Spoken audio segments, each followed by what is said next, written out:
नमस्कार दोस्तों, मैं आनंद सर एक बार फिर से आपका मैथमेटिका के YouTube चैनल पर स्वागत करता हूं। पिछली वीडियोस में आपने मित्रों प्रतिरोध से संबंधित, तुल्य प्रतिरोध से संबंधित वीडियोस देखे, साथ में बैटरी के बारे में ही पढ़ा।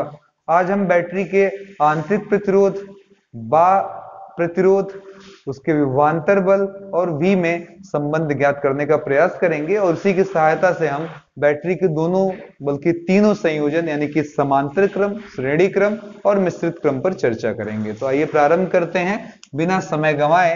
सबसे पहले हेडिंग हमारी है ई वी स्मॉल आर और कैपिटल आर में संबंध ज्ञात करने का प्रयास मेरे दोस्तों। तो आइए सबसे पहले यही चीज हम डील करते हैं। पिछले क्लास में आपने देखा कि अगर एक बैटरी है उसके अंदर वैद्युत अपघट्य होते हैं, ठीक है। ये वैद्युत अपघट्य धारा के मार्ग में, बैटरी के अंदर धारा के मार्ग में एक प्रतिरोध अप्लाई करते हैं जिसे हम स्मॉल आर से दिखाते हैं। और अगर बैटरी का विद्युत वाहक बल E हो तो हम इसे E से दर्शाएंगे। अब मान लेते हैं हमने बाहर एक बाह्य प्रतिरोध कैपिटल R लगा लिया है और इस बैटरी से हमें I धारा प्राप्त हो रही है।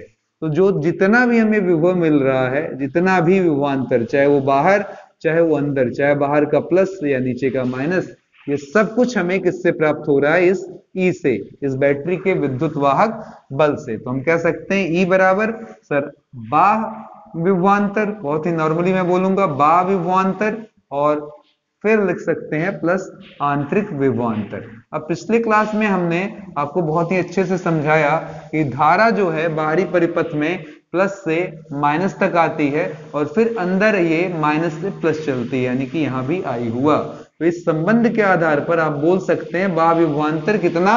I into are. V बराबर क्या होता है? I into r. अगर आप यहां पर टर्मिनल का नाम दे दें A और B तो हम कह सकते हैं VA माइनस VB बराबर I इंटू आर, और इसे हम जनरली V से दर्शा लेंगे अभी। तो हम कह सकते हैं बाह्य विभवांतर यानी कि V, आंतरिक विभवांतर यानी कि I इंटू आर। अब यहाँ पर आप इस संबंध से भी काम चला सकते हैं।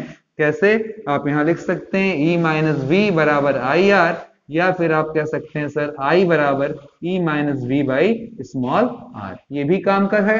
आगे बढ़ते हैं, ये भी कह सकते हैं सर कैपिटल V की जो वैल्यू है वो I इंटू आर के बराबर है। तो हमारा एक काम और हो सकता है, हम E बराबर I कॉमन ले लें तो R प्लस आर, इसलिए हम E का इस्तेमाल, सॉरी I बराबर लिख सकते हैं E upon capital R plus small r. तो ये दोनों ही फॉर्मूले एक ही चीज से निकले हैं, जैसी आवश्यकता वैसा उपयोग। I बराबर E यानी कि विद्युत वाहक बल माइनस बाहरी विभवांतर बटे में आंतरिक प्रतिरोध, किसका? सेल का। आगे I बराबर कुल विद्युत वाहक बल बटे बाह्य प्रतिरोध धन आंतरिक प्रतिरोध। अब इस पर हमारे एनसीईआरटी में दो छोटे छोटे प्यारे प्यारे नन्हे नन्हे सवाल हैं, तो आइए इन दोनों को इस फॉर्मूले के आधार पर उनको हम सॉल्व कर लेते हैं। हमारे पास सवाल संख्या पहला है, क्या लिखा हुआ जरा ध्यान दीजिएगा। 3.1 एनसीईआरटी की बात हो रही है। 3.1 किसी कार की संचालक बैटरी का विद्युत वाहक बल यानी कि E का मान 12 वोल्ट दिया हुआ है और कहता है बैटरी का आंतरिक प्रतिरोध यानी कि स्मॉल r 0.4 ओम है, ठीक है। तो बैटरी से ली जाने वाली अधिकतम धारा का मान क्या होगा? I मैक्स क्या होगा? अब देखिए कितना आसान सवाल है मेरे दोस्तों।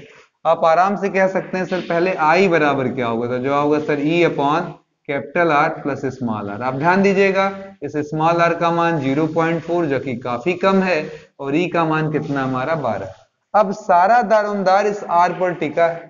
आप ये बताइए R अगर बढ़ेगा तो I का मान क्या होगा? घटेगा, क्योंकि ये नीचे है, इनवर्सली है इसके ऊपर। तो R जितना बढ़ेगा हमारा मान घटेगा, R जितना कम होगा उतना हमारा मान ज्यादा। तो R कम से कम, तो I ज्यादा से ज्यादा हमें मिलेगा, ज्यादा से ज्यादा मिलेगा। और इसलिए हम कह सकते हैं कि सर जी अगर आपको I मैक्स चाहिए तो I मैक्स के लिए सबसे अच्छा है कि आपको R को 0 लेना पड़ेगा। तो I बराबर E upon 0 plus small r।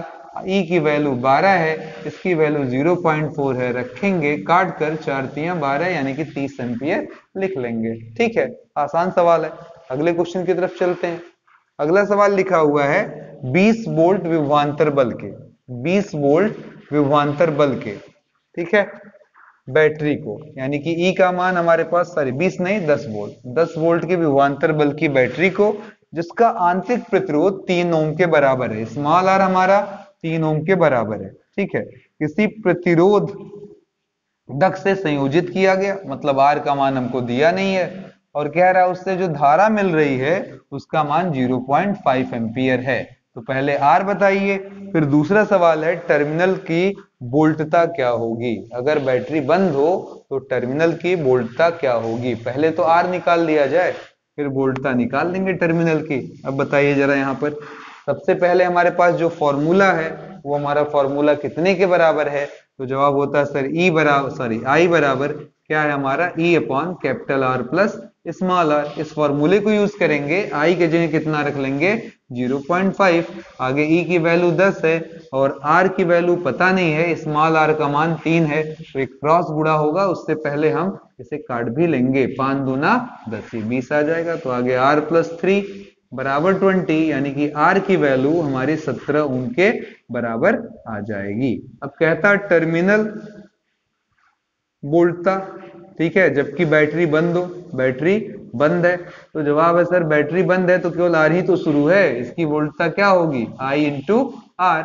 आई की वैल्यू हमें ऑलरेडी दिया है 0.5, यानी कि यहाँ बैटरी का कोई रोल नहीं, बैटरी के स्मॉल आर का यहाँ कोई काम नहीं, तो इसलिए आई 0.5 और आर का मतलब 17 है, गुणा कर दीजिए, 17 पचे 85, एक अंक पर दशमलव लगा दीजिए, 8.5 वोल्ट के बराबर हमें यहाँ वोल्टता मिल जाएगी। अब आइए चलते हैं श्रेणी क्रम की तरफ, किसका, सेलों का संयोजन, और उसमें भी पहली हेडिंग हमारी श्रेणी क्रम।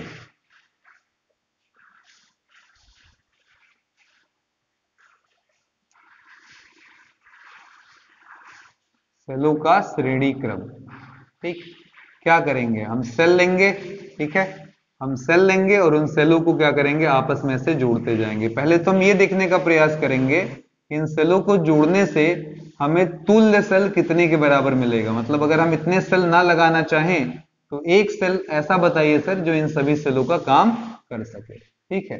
अब हमने इसका मान लिया, ये E1 R1 है, ये E2 और R2 है, ये E3 और R3 है, और लास्ट में ये En और Rn है, इन्हें ऐसे लाइन बाय लाइन जोड़ दिया गया है, ठीक है।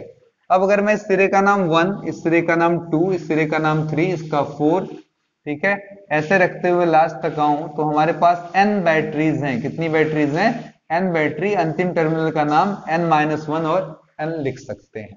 अब आराम से जरा आप ये बताइए कि यहां पर अगर मैं कोई संबंध पूछूं, जैसे मान लो इस धारा, इन सभी के कारण आई धारा बह रही हो आगे बाहरी परिपथ में, तो उस स्थिति में आगे वहां आर भी लगाएंगे, ये भी सही है, इससे होता हुआ वापस यहाँ पर आई ऐसे आएगा, तो आई अंदर से भी सबके होता हुआ आई ही जाएगा, यानी कि सभी के अंदर से होकर जाने वाली धारा का मान भी आई ही होगा। तो अब बारी बारी से जरा बताइए, मैं अगर यहाँ पर पूछूं कि V1 माइनस V2 क्या होगा, ठीक है, सॉरी ये भी नहीं कहूं बल्कि अपना संबंध कहूं, E1 बराबर कितना होगा, तो जवाब होगा सर यहां के लिए हमारा E1 हो जाएगा V1 माइनस V2, यानी कि टर्मिनल के ends plus I into R1। इसी प्रकार अगर हम बात करें, ठीक है, अगर हम बात करें अगला इस वाले का सेल का, तो कहेंगे सर E2 बराबर इनके टर्मिनल का एंड का, तो जवाब है V2 माइनस V3 विभव मिलेगा, और I इंटू क्या हो जाएगा R2। इसी प्रकार आगे बढ़ते हुए nवे का अगर निकाल लेंगे तो हम कहेंगे सर ये हो जाएगा हमारा Vn माइनस 1 और Vn, और वहां पर धारा I और आंतरिक प्रतिरोध हमारा Rn, ये हो जाएगा। अब आप यहां पर कह सकते हैं सर V1 माइनस V2 बराबर, इसे उधर भेज दीजिए, कहिए सर E1 माइनस IR1, इसे कह दें सर इधर भेज दीजिए, तो V2 माइनस V3 बराबर E2 माइनस IR2, और ऐसे लाइन आगे बढ़ते हुए अंत में इसे इधर भेज दें तो Vn माइनस 1 और Vn घटा देने पर En माइनस IRn आ जाएगा। ये इक्वेशन नंबर 1, ये 2 और ये लास्ट में आपका ny इक्वेशन हो गया, ठीक है। अब जरा ध्यान दीजिए, अगर मैं इन सभी को हटाकर एक फुल मसाले वाली बैटरी, बड़ी सी बैटरी ऐसे लगा दूं, तो ये बताइए उसका और छोर क्या होगा, तो जवाब होगा सर ये बड़ी बैटरी लगते ही ये सिरा 1 हुआ और दूसरा सिरा n हुआ। तो यहाँ पर फिर अगर ये वाला जो बड़ा वाला है इसका मैंने जो E है वो E इक्विवेलेंट लिख लिया, और इसका R लिख लिया R इक्विवेलेंट। इक्विवेलेंट का मतलब तुल्य से है, ठीक है। ये मान लिया कि इन सभी को हटाकर एक जबरदस्त बड़ी बैटरी लगा दी गई, तो उस बड़ी बैटरी के लिए आप संबंध क्या लिखोगे? तो जवाब होगा, वहां लिखेंगे सर हम लोग उस बड़ी बैटरी के लिए जो संबंध लिखेंगे वो लिखेंगे E इक्विवेलेंट बराबर V1 माइनस Vn, ये लिखेंगे, और प्लस I इंटू इसमें स्मॉल r इक्विवेलेंट से होकर हमारा करंट जाएगा, तो आ जाएगा V1 माइनस Vn बराबर, इसे इधर भेज दीजिए, E equivalent minus I R equivalent. ये हो गया इक्वेशन नंबर 1। इधर भी जरा ध्यान से देखें, अगर इन सभी को जोड़ लिया जाए, सभी को ऊपर से नीचे, तो V1 minus V2 plus V2 minus V3 and so on होते हुए लास्ट में Vn माइनस 1 और Vn। और राइट हैंड में देखिएगा जरा, इन सभी को जोड़ते हुए E1 plus E2 plus En, ये सभी एक साथ, इन सभी में I कॉमन लिया, सभी को जोड़ दिया, R1 प्लस R2 और लास्ट में Rn एक साथ। अब इधर जरा गौर करिए, अगर मैं यहाँ पर गौर करूं, एक आध पद और भी बढ़ा लूं आपको समझाने के लिए, तो अगला आता V3 minus V4 and so on. ठीक, यहाँ देखिए V2 V2 को, V3 V3 को, V4 अगले V4 को, ये इसे अपने पीछे वाले को काटेगा। तो हमें परिणामी दिख रहा है V1 माइनस Vn बराबर E1 plus E2 and so on करते हुए En minus I common R1 plus R2 and so on करते हुए लास्ट में Rn। अब जरा आप अंडरलाइन करें कि सर ये बीच की कहानी अब मिटा दें जरा, और आप इन दोनों को जरा आमने सामने कर कर देखिए कि हमें परिणामी क्या दिख रहा है। तो यहाँ पर आप पाएंगे कि सर हमारा जो वाम पक्ष है, यहाँ देखिएगा दोनों का जो वाम पक्ष है वो बिल्कुल सेम है, यानी कि दक्षिण पक्ष भी क्या होगा? समान होगा। तो हम लिख सकते हैं सर E इक्विवेलेंट, यहाँ देखिएगा इसकी जगह पर हटाकर ये और ये को, इन दोनों का बायां पक्ष बराबर तो दाएं पक्ष को बराबर करते हुए लिख देंगे R इक्विवेलेंट R इक्विवेलेंट बराबर E1 plus E2 plus so on करते हुए En minus I R1 plus R2 last में चलते हुए Rn। अब आप कंपेयर करिए, कहेंगे सर E का मान हमें कितना मिलेगा? तो R इक्विवेलेंट बराबर हो जाएगा E1 plus E2 and so on En, और R इक्विवेलेंट की वैल्यू कोई पूछे कि सर कितना होगा, तो कंपेयर करने पर R1 plus R2 and so on Rn। यानी कि अगर हम किसी बैटरी को श्रेणी क्रम में जोड़ते हैं तो उस स्थिति में उनके विभव आपस में क्या करते हैं? जुड़ जाते हैं, जबकि उनका जो आंतरिक प्रतिरोध है वो भी आपस में क्या करता है? जुड़ जाता है। यानी कि इन सभी बैटरियों की छुट्टी कर दें और उसके जगह यही दोनों बातें हम लिख लेंगे कि सर ये सब हट गया, अब हमारे पास इन सभी बैटरियों के नाम पर केवल दो चीजें हैं। ठीक है, एक हमारे पास क्या है? तो जवाब है सर E इक्विवेलेंट और दूसरा R इक्विवेलेंट। तो सब हमने हटा दिया, वहां से गायब कर दिया है, और अब देखिए काम आपका कितना कितना आसान हो गया है। आइए जरा ध्यान दें, कहेंगे सर अब यहाँ पर E और R इक्विवेलेंट, एक बाहरी परिपथ में आप बाह्य प्रतिरोध जोड़ दें जहां से I होकर जा रहा है, तो ये I ऐसे आता हुआ फिर अंदर से गुजर जाएगा। अब अगर मैं पूछूं कि सर अब कितना होगा संबंध, तो जवाब होगा सर ये तो आप आराम से बता सकते हैं, E इक्विवेलेंट बराबर कितना होता है हमारा फॉर्मूला मित्रों? तो जवाब है सर I R और ये सब, ठीक है, I capital R plus I small r मतलब E इक्विवेलेंट से। तो I की वैल्यू कितनी आ गई? तो जवाब है sir I common R plus R equivalent, और यहाँ पर है E इक्विवेलेंट। अब ये सब चीजें नीचे, और हमें I की वैल्यू मिली E equivalent upon R plus R equivalent. ठीक है, तो अब हम आराम से I की वैल्यू निकाल लेंगे। कैसे? आपके सामने है कि सर I बराबर हो रहा है हमारा E इक्विवेलेंट का मतलब E1 plus E2 and so on करते हुए En, नीचे capital R plus R1 plus R2 करते हुए कहां तक आ जाएगा? Rn। तो ये रहा हमारा फॉर्मूला, तब जब हमारे सभी बैटरियों के विभव अलग अलग दिखाई दे।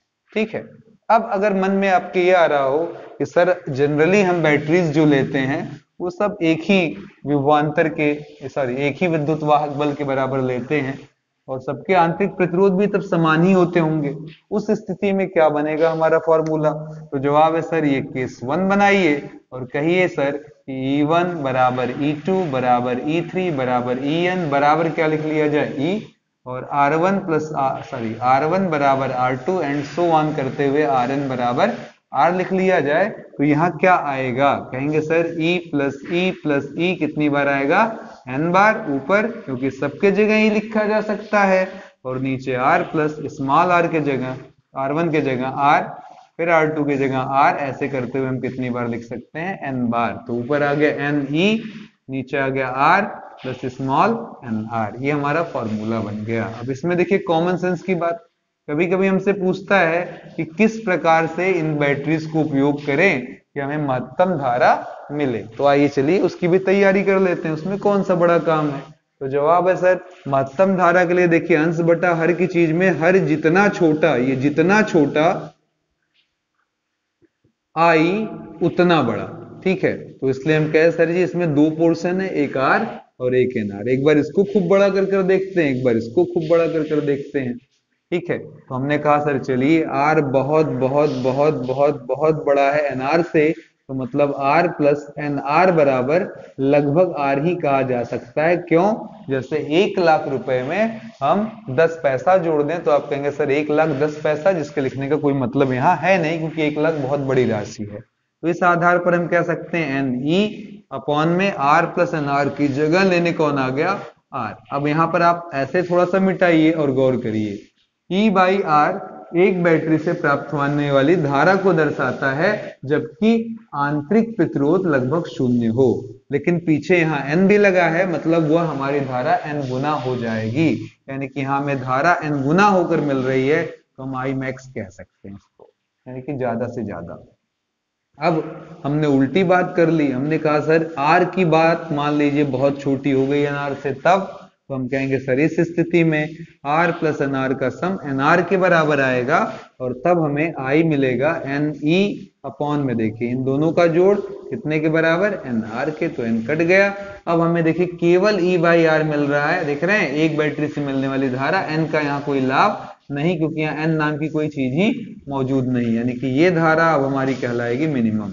ऊपर वाली जहां एन गुना होकर मिल रही है, यहाँ पर एन का कोई लाभ नहीं, तो इसीलिए वो आई मैक्स हुआ, ये हमारा आई मिनिमम हुआ। अब चलते हैं इस पर एक सवाल जो कि हमारे एनसीईआरटी में दिया हुआ है, उसको पढ़ते हैं और सॉल्व करते हैं। देखिए अगर सभी बैटरियों का विद्युत वाहक बल समान हो तो फॉर्मूला होता हमारा n E upon r plus small n r. इसी पर आधारित एकदम हूबहू इसी पर रख देने वाला सवाल है। क्वेश्चन किस तरीके से देखिएगा वो, सवाल संख्या हमारा है 3.15 एनसीईआरटी से। कहा गया 6 लेड बैटरियां एसिड संचालक सेल जिसमें प्रत्येक का विद्युत वाहक बल 2 वोल्ट के बराबर है, उनका आंतरिक प्रतिरोध 0.015 के बराबर है, और कहता आगे कि ऐसे 6 बैटरियां हैं, ठीक है। एक बैटरी बनाई गई इनके संयोजन से सिंगल, और अगर बाहरी प्रतिरोध 8.5 हो तो ये बताइए कि इस पूरे परिपथ में आई की वैल्यू कितनी होगी। तो जवाब होगा सर आई बराबर हो जाएगा फॉर्मूला एन ई, यही ई है, ये कुछ अलग नहीं है, ऐसे स्टाइल से बना लिया हम लोगों ने, आर प्लस एन आर। अब यहाँ 6, ई के जगह 2, कैपिटल आर के जगह 8.5, स्मॉल आर के जगह एन के जगह 6 और आर के जगह 0.15। तो आई बराबर आ गया हमारा 6 दूना 12, 8.5 हमारे पास प्लस 15 छक्का 90 आ जाएगा, 3 अंक पर दशमलव, तो 12 बटा 8.590, आगे 3 जीरो बढ़ाइए और इसका मान एम्पियर में निकाल दीजिए। अगला क्वेश्चन हमारे पास है, ये ए है, इसी में एक क्वेश्चन और भी है, बी।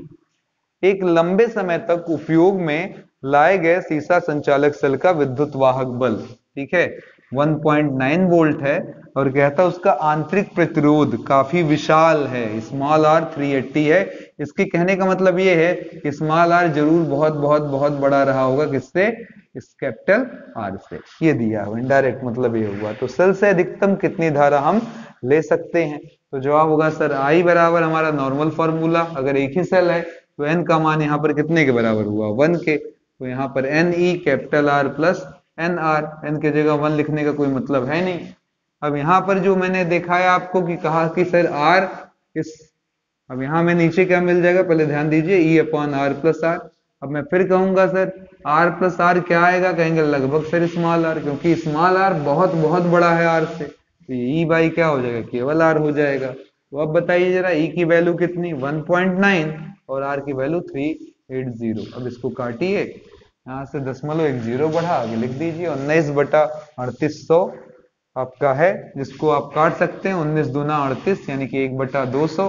फिर काटने जाएंगे 0.10, फिर 1 हुआ, 1000 हुआ, 5 बार में काट दीजिए तो 0.005 एम्पीयर की धारा हमें यहाँ पर प्राप्त होगी। तो उम्मीद करते हैं समांतर क्रम और उससे संबंधित उसका ये सवाल आपको बहुत ही अच्छे से समझ में आ गया होगा। ठीक है, अब एक बार मैं आपको थोड़ा सा याद दिलाऊंगा कि पार्श्व क्रम या समांतर क्रम में जब हम प्रतिरोधों के सेंस में पढ़ाई कर रहे थे तो आपको याद आ रहा होगा कि वहां पर अगर हमने ऐसे प्रतिरोध जोड़ दिए, ये सिरा ए है, ये सिरा बी है, तो यहाँ का भी विभव ए बी, यहाँ का भी ए बी, यहाँ का भी ए बी।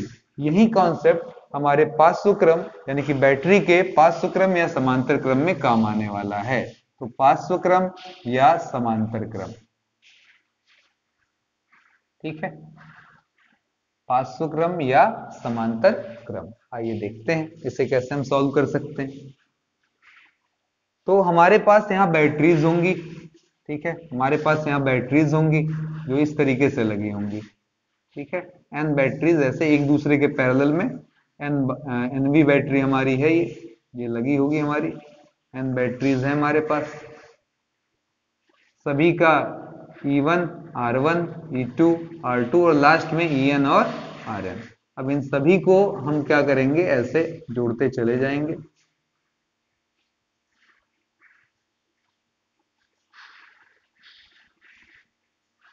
ठीक, अब ये सभी बैटरियां किस क्रम में आ गई हैं, समांतर। इसे ले जाकर एक बाहरी परिपथ में कैपिटल R से मिला देंगे। ठीक है, अब इससे अगर निकलने वाली धारा हम I1 मान लें, इससे निकलने वाली I2 और इससे निकलने वाली In, तो ये सब यहाँ आएंगे मिलकर क्या बना लेंगे, I। अब ये I ऐसे होता घूमता टहलता फिरता यहाँ तक आएगा और फिर शाखाओं में बढ़कर I1 I2 और यहाँ पर In हो जाएगा। तो मुझे लगता है आपको कोई इसमें तकलीफ वाली चीज तो नहीं नजर आ रही होगी। अब यहाँ पर खासियत देखिए, एक एक बैटरी पर हम चर्चा करेंगे। कहेंगे सर अगर हम पहली बैटरी देखते हैं तो यहाँ के अंदर से कितनी धारा यानी कि R1 से कितनी धारा होकर जा रही है, IR1। दूसरे वाले से देखिए धारा कितनी, I2 होकर जा रही है। और बाहर वाले से हर बार देखिए, अगर मैं ऐसे आता हूं, ठीक है, इस तरीके से, तो आप देख सकते हैं कि I से IR से होकर जा रहा है। अगर दूसरी भी बैटरी ले लें तब भी देखिए I हमारा R से होकर जा रहा है, केवल फर्क क्या पड़ रहा है, स्मॉल r वाले में I2 जा रहा है। लास्ट वाला अगर देखें तो देखिए ऐसे आ रहे हैं, यहाँ I हुआ, IR से होकर जा रहा है, और यहाँ जब आ रहे हैं तो हमारा धारा IN हो जा रहा है। ठीक है, तो अगर R1 से पूछे धारा I1, R2 से I2 और Rn से In, तो इस आधार पर हम कह सकते हैं सर E1 बराबर I ऐसे निकलेगा बाहरी परिपथ से R, तो R प्लस क्या लिखा जा सकता है, जवाब है सर ऐसे होते हुए I, यहाँ पर कितना I1 और R1। ठीक है, तो अब हम अगर I1 पूछ लें तो आप कह सकते हैं सर इसे इधर भेजा, E1 माइनस IR, और यहाँ पर हो जाएगा आपका I1 R1, तो ये R1 भी उठाकर नीचे पटक दिया। अब कहा सर जी इसी तरीके से इसमें ही बताइए जरा, तो कहेंगे सर इसमें कुल विद्युत वाहक बल हमारा क्या है, E2। ठीक है, और यहाँ से आगे हम बढ़ते हुए ऐसे आए तो यहाँ से भी धारा आई जा रहा है, फिर कहेंगे सर IR, फिर कहेंगे सर ऐसे होते हुए फिर जब यहाँ वापस आए हम अपने सेल के पीछे तो I2 यहाँ से होकर जा रहा है, तो क्या लिख लेंगे हम I2 R2, फिर इसको इधर भेजेंगे तो E2 माइनस IR, और लास्ट में I2 R2, तो I2 बराबर हो जाएगा E2 minus IR upon R2। ऐसे nवे के लिए भी सिमिलरली अब आप डायरेक्टली बता सकते हैं In क्या आएगा, E2 की जगह En, आगे IR, Rn, R2 की जगह क्या आ जाएगा Rn। अब जरा गौर करिए, हमारी जो धाराएं हैं I1, I2, In, ये सब आकर एक साथ मिलकर क्या बन जा रही हैं, I।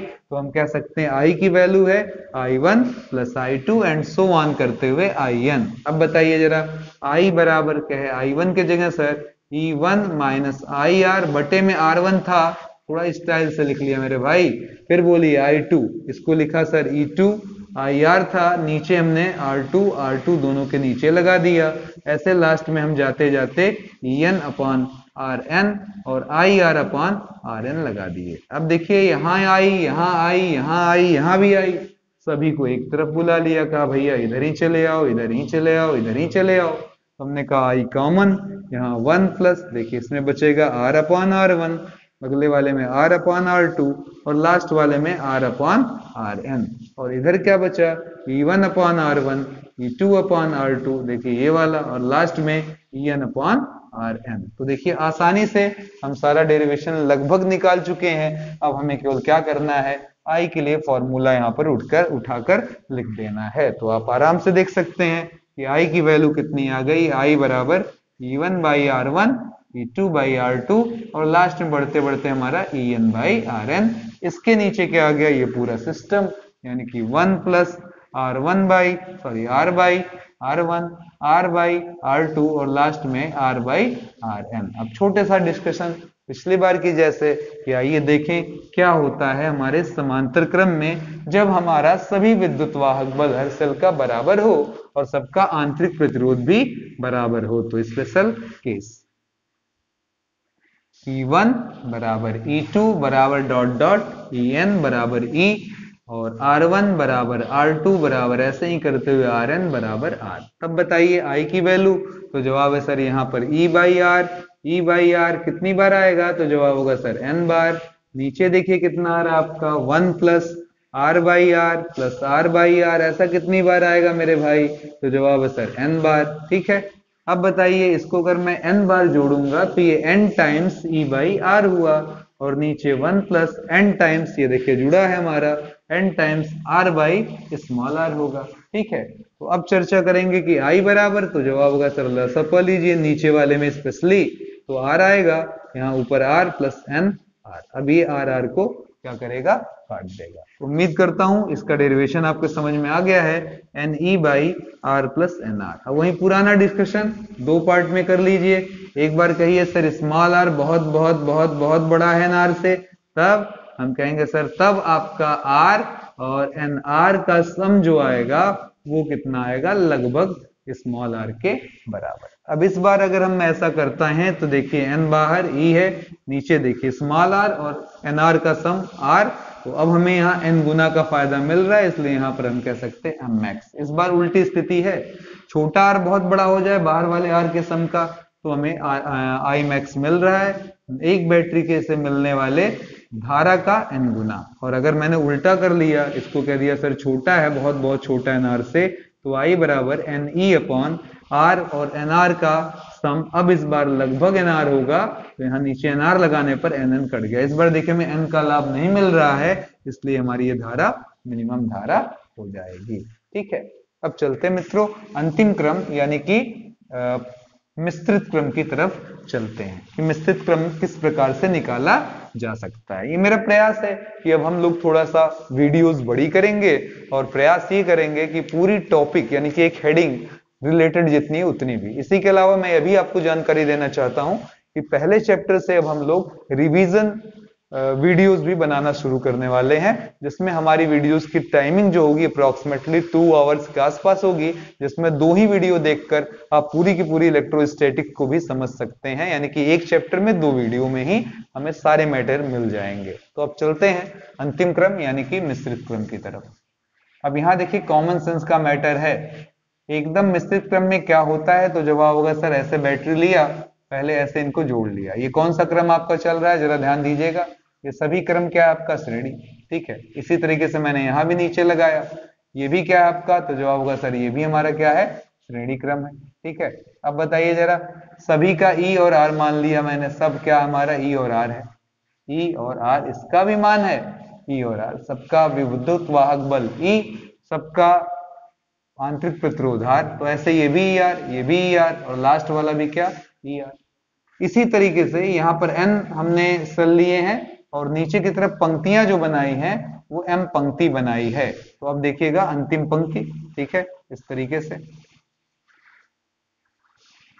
अभी ये जो भी आपको ऊपर वाले दिख रहे हैं एक एक लाइन, ये कौन से हैं, श्रेणी श्रेणी श्रेणी। ठीक है, अब इनको अगर आपस में ऐसे लिंक करते चलेंगे तो ये सब क्या हो जाएंगे, हमारे समांतर क्रम बन जाएंगे। देखिए, ठीक है, ये सब हमारे क्या बन जाएंगे, समांतर क्रम।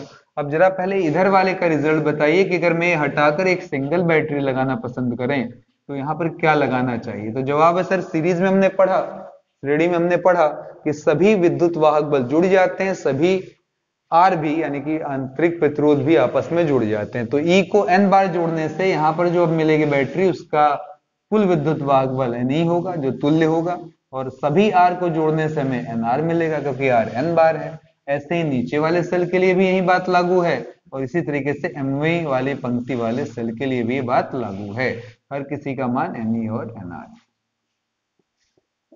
इसे हम ई डैश, इसे आर डैश बोल दे रहे हैं, इसे ई डैश, इसे आर डैश बोल रहे हैं। ठीक है, अब इनको आपस में लिंक करते चलिए। ठीक है, हमने लिंक भी कर दिया।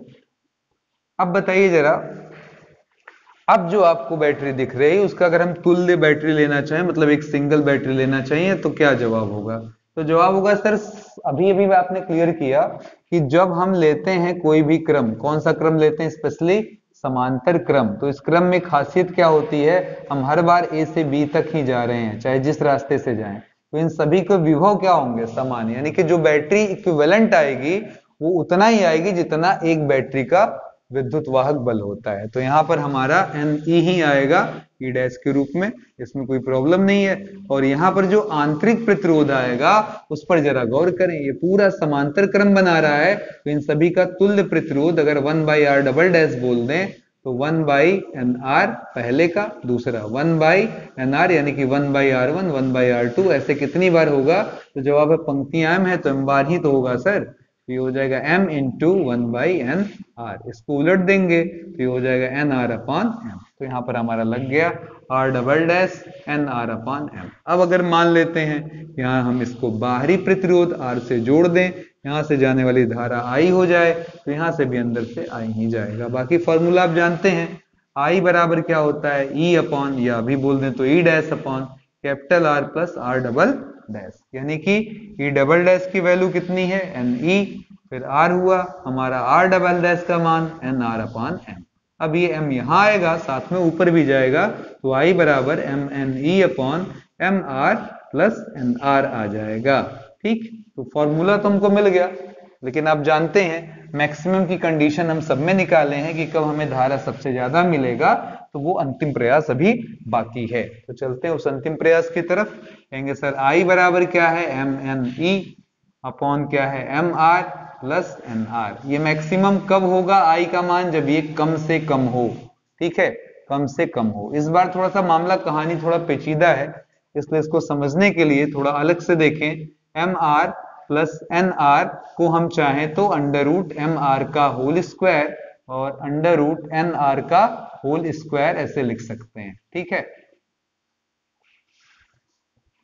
ऐसा लिखने से कोई प्रॉब्लम नहीं। अब ये क्यों लिख रहे हैं, क्योंकि मैं एक चीज कहूंगा, किसी भी पूर्ण वर्ग संख्या का न्यूनतम मान 0 होता है। क्यों? क्योंकि एक रखने पर तो एक का वर्ग 1 हो जाएगा, 2 का वर्ग 4 हो जाएगा। अगर आप माइनस में गए तो -1 का भी वर्ग 1 आता है, -2 का भी 4 आता है, मतलब इधर उधर के मान क्या आते हैं, समान। सबसे मिनिमम कब मिलता है, 0 पर। तो यहाँ पर मैं कोशिश ये करने वाला हूं कि इसे मैं एक पूर्ण वर्ग बना लूं और फिर वहां 0 से कंपेयर करा लेंगे, मैक्सिमम मिनिमम की कंडीशन निकाल लेंगे। तो ये अगर आपको नजर अब आना शुरू हो गया हो ए, ये आपको नजर शुरू हो गया हो आना बी, तो ए स्क्वायर प्लस बी स्क्वायर पूर्ण वर्ग बनने के लिए प्लस 2ab या -2ab होना चाहिए। तो मैंने लिखा 2mr, थोड़ा सा 2 को गैप देंगे और nr लिखेंगे। अब आपको शायद दिख रहा हो ये a है ये b है, पर ये मेरे सवाल में नहीं था, इसलिए बैलेंस करने के लिए, ठीक है, ये आगे सिलसिला हमने जोड़ दिया। ध्यान दीजिएगा कि किसी भी पूर्ण वर्ग का न्यूनतम मान 0 होता है, न्यूनतम मान, और मुझे न्यूनतम मान की ही तलाश है, नीचे न्यूनतम आना चाहिए।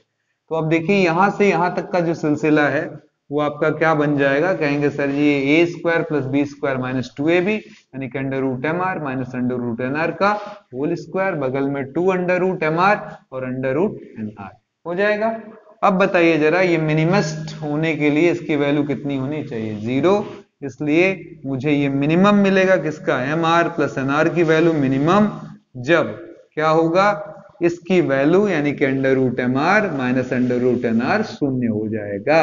तो अंडर रूट एम आर बराबर अंडर रूट एन आर, फिर कहेंगे सर वर्ग लेने पर क्या हो जाएगा, अंडर रूट हट जाएगा, हमें कंडीशन मिल गई है, अगर एम आर की वैल्यू एन आर आ जाए तो आई आपका मिनिमम हो जाएगा। अब यहां से आप वापस आइए, आई का फॉर्मूला आपके पास था एम एन ई अपॉन में M R plus N r. अब ये आपकी इच्छा पर है कि इसे आप किस फॉर्म में रिप्रेजेंट करें, अगर मैं ये मान लूं कि मैं एम आर के प्लेस पर रखूंगा एन आर, ठीक है, तब बताइए ये चीज हटाएंगे और लिख देंगे sir M N E upon में N R plus N R, result आ रहा हमारा M N E upon 2nr, एक एन से एन कट गया तो आंसर हुआ आई मैक्स की value sir n m E upon 2r। इसी तरीके से अगर मैं दूसरा रास्ता चुनूं, यानी कि इस बार इसको बदल लूं, तो हम कहेंगे सर एम आर बराबर एन आर है, आप इसकी जगह ये भी ले सकते हैं, ठीक है।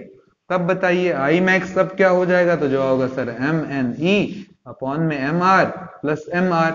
अब आगे क्या हो जाएगा सर एम एन ई, ये आ जाएगा 2n कैपिटल आर, एन से एन कट जाएगा, ठीक है, एन से सॉरी एम होगा 2mr, तो इस बार हमारा m कट जाएगा, सॉरी m हमारा कट जाएगा और आ जाएगा एन ई अपॉन 2r। तो उम्मीद करता हूं आई मैक्स की कंडीशन समझ में आ गई होगी। और पूरा वीडियो चूंकि एक ही आपको सीरीज में मिल रहा है, एक ही वीडियो में मिल रहा है, तो उम्मीद करता हूं आपको पूरा वीडियो भी बहुत पसंद आएगा। हमने अपने पूरा प्रयास किया कि ये चर्चा टॉपिक आपको आसान से आसान तरीके से समझ में आए। आपकी प्यारी कमेंट्स का हमें वेट रहेगा, जरूर कमेंट करें ताकि हमारी हौसला अफजाई हो। इसी के साथ मैं आपका दोस्त आनंद सर लेता हूं इजाजत। जय हिंद, जय भारत।